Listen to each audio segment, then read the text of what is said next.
Hey, what's up, guys? It's James. I'm feeling a little bit tired today for different reasons. I've been doing a different sleep schedule lately. Been waking up at 5 a.m. and going to bed as late as 10:30, so maybe 6 hours of sleep. For some people, maybe it's more normal, but for me, it's a new change, and so I've been trying this new way of waking up early. So I've been working hard and doing different things. I'm actually currently in Colorado at a Shambhala Center here in Colorado, one of the bigger ones, and so far it's going pretty well. It's a very vast, spacious land, and it's nice to kind of interact with. Um, what I wanted to talk about today was just some ideas that I've been having lately, and some things that have come up in my life, and things that I'm kind of interested in terms of relating with the world, relating with others, relating with myself.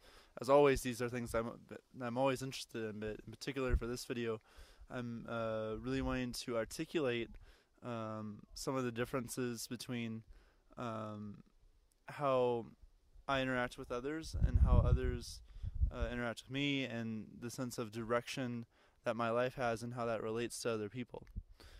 So what really first kind of inspired this for me was R.S.D. Tyler when he made a video about shaming, and I really bit into this topic.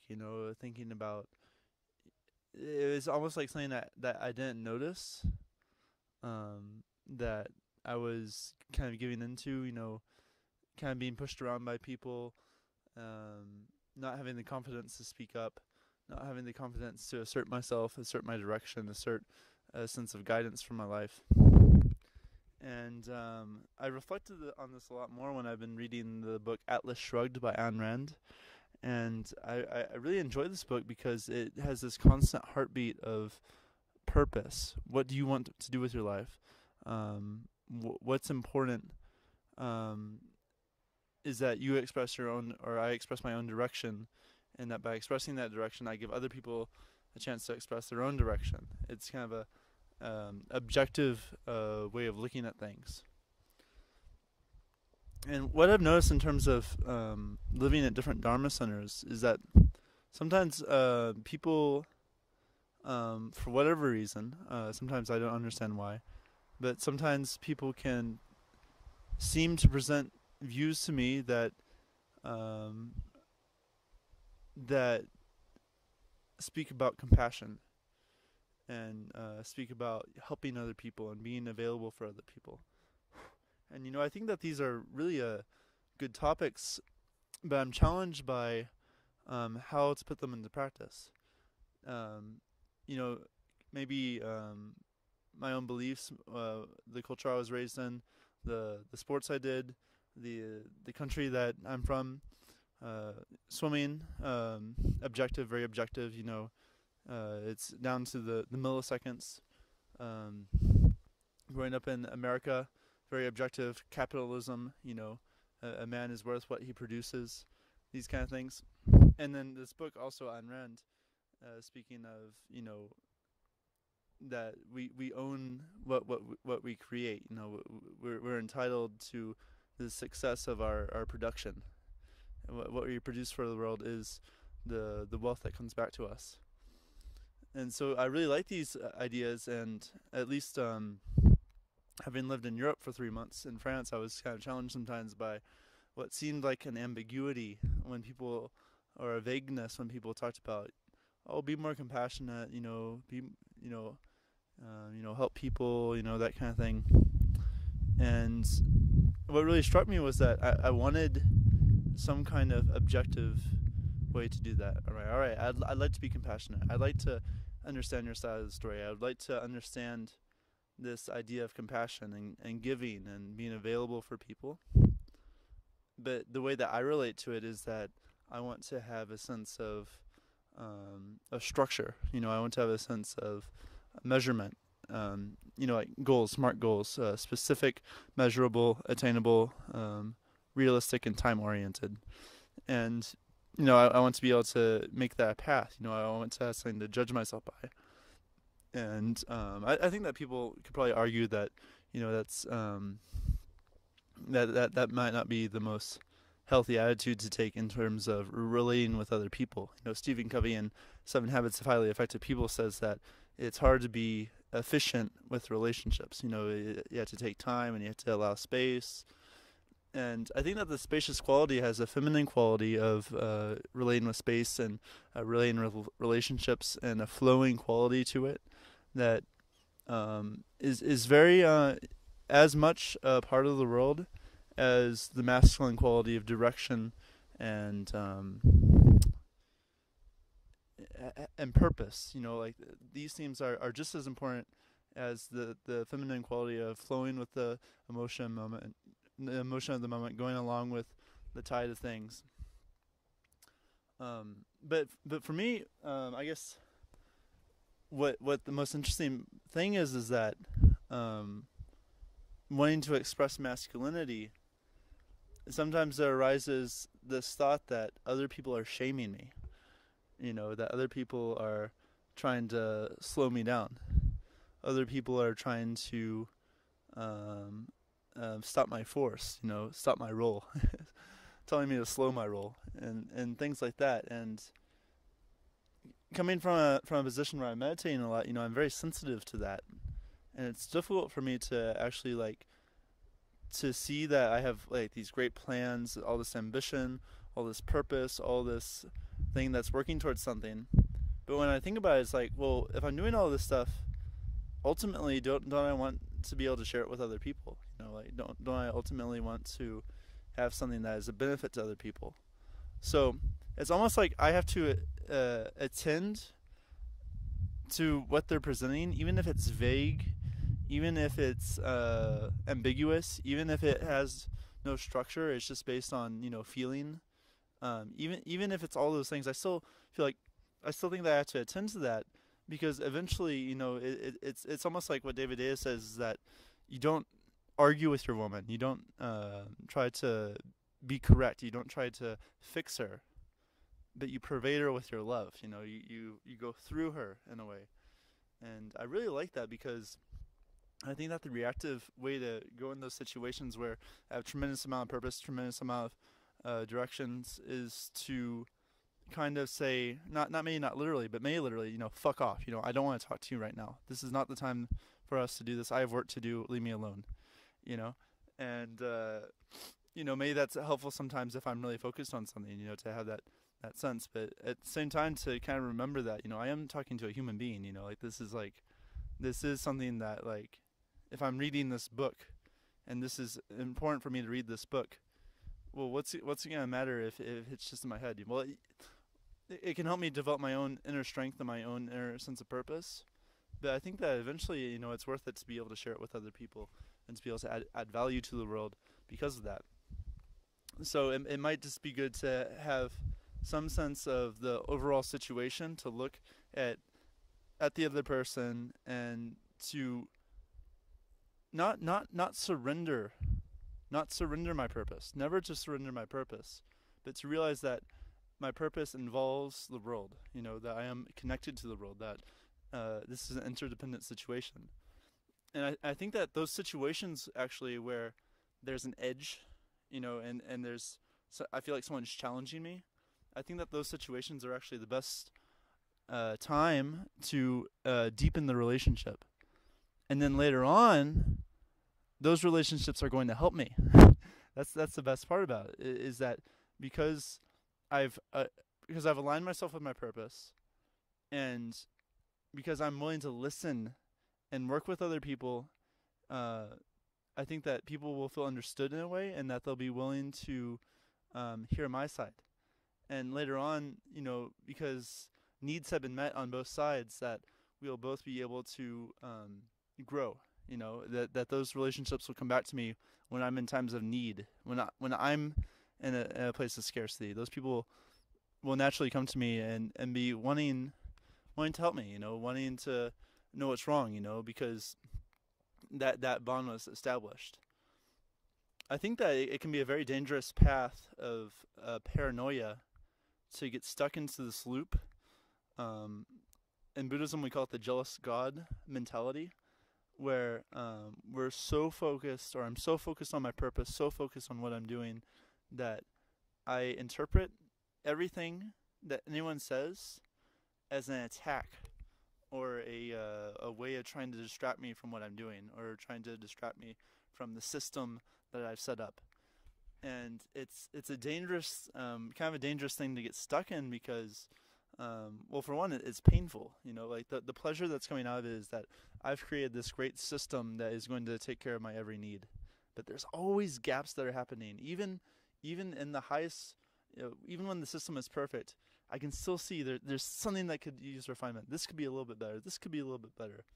And all the time, I'm ignoring the communication from the outside world. I'm ignoring the communication with people. I'm ignoring the communication with my environment that would actually help me to open myself and surrender myself to the possibility of being imperfect. Having things not be quite complete, having things not quite be perfect. And because of that, there's desire. There's desire in relationships. I have relationships with people, and I have desire that exists within that. The desire to want to connect, the desire for sex, the desire for communication. It's a very human thing, and I think that sometimes in this jealous God mentality, that it's like trying to establish this place where desire doesn't exist. And I mean, maybe just as a side note, maybe we could even say that we have to work with the desire rather than to escape from it and push it away. We have to actually feel into it and use that edge to embrace the edge, to welcome the edge of doubt and desire and all those emotions that are clingy and needy, to invite that and to relate with it as a way of developing intelligence into how to handle the situation. Because the situation often requires the masculine and the feminine energy. It requires a sense of direction, the sense of what are we doing, the sense of something that has been well thought out, well planned, and created. But it also requires the human aspect of connection and flow and feeling. Now, that being said, I do want to kind of go off on a tangent about the masculine, about why it can be a really good idea to align your life with masculine qualities. If you're wanting to, in the spirit of Atlas Shrugged, it's kind of this idea of being objective. It seems that what comes up is that in the world there have been many people who have spent their entire life really focusing on how to make the world a better place.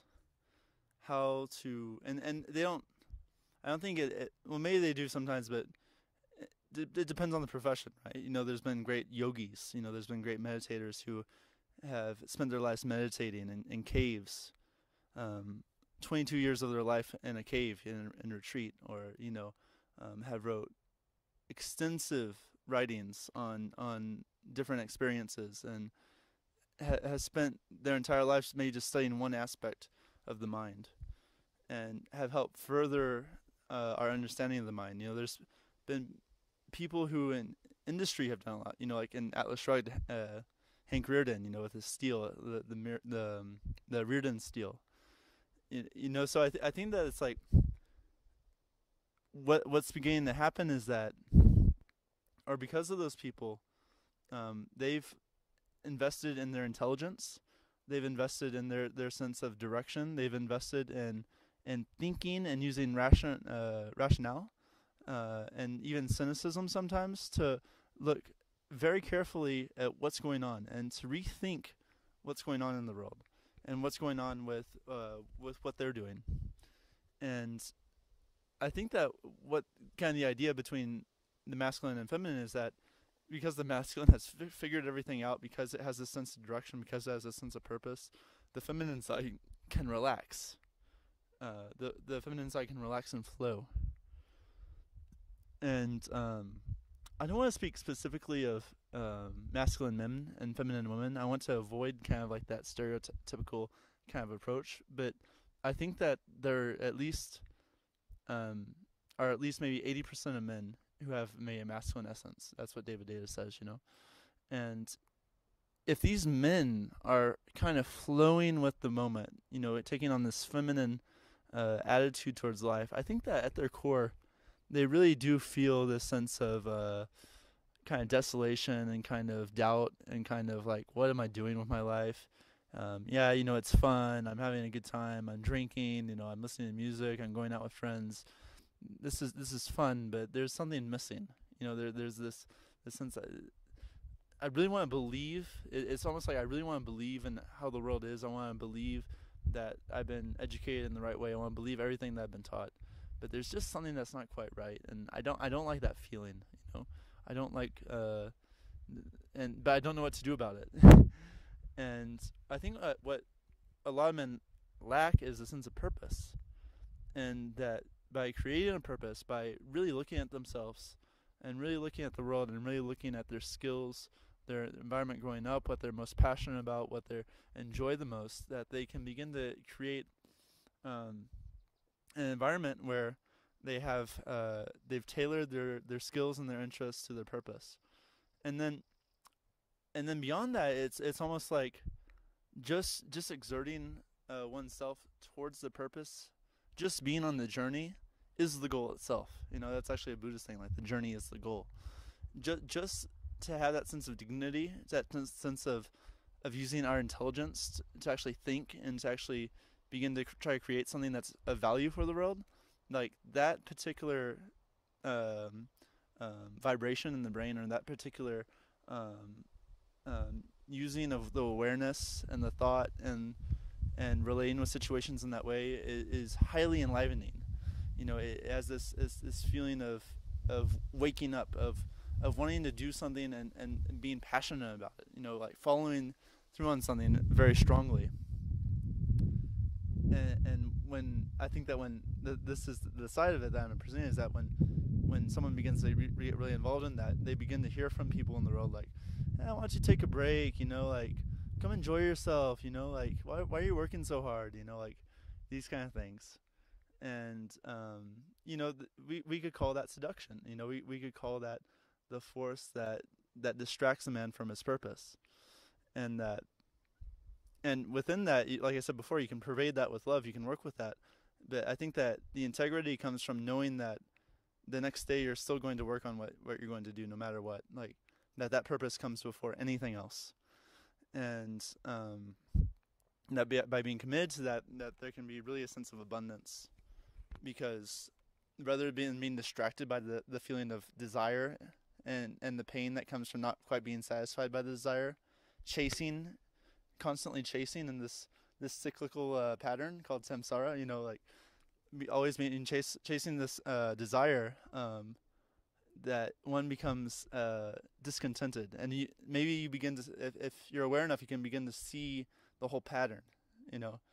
Maybe I could even see, like, even making this video, it has a pattern of desire of wanting to be acknowledged, wanting to be recognized. So I can even say about this, but so like it's almost like desire itself is such a strong force in our life that we don't even realize it. It's like rings of a tree getting bigger and bigger, and with each one, it's difficult to realize how we're still in suffering. That we're still chasing after something, we're still pursuing something. So I think that having some sense of purpose, some sense of honesty, some sense of integrity, some sense of, I'm going to do this no matter how shitty or how emotional I feel. There's still room to be friendly with ourselves in extreme cases, but we can work with those situations usually, and have patience and exertion and discipline, and to work towards just for the fact of itself, just for the fact of working when we don't feel like it, and exerting towards something that is bigger than ourselves, I think brings such a feeling of abundance, because we're able to place our desire, we're able to work with our mind in a way that the desire is not a problem. That at least for that moment, we're able to even use desire as a way to become even more present to the moment, even more engaged, even more interested, using that edge, feeling that edge of desire, of wanting to get up, wanting to leave, wanting to call a girl, feeling that, and feeling into the emotion, feeling the emotion directly, and then using that emotion to gain energy and to gain insight and to gain interest in what we're doing, whatever it might be. It might be art, or it might be sport. It might be, for me, meditation. It could be reading. It could be engineering, anything.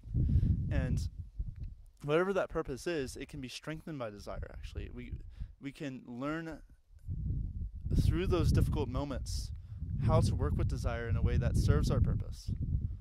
And then developing integrity, that develops integrity. And because we have integrity, we know that in the future that we can work with that integrity. That we can, that we can come back to that intention. We can come back to that purpose, and that in itself creates this spiral of abundance.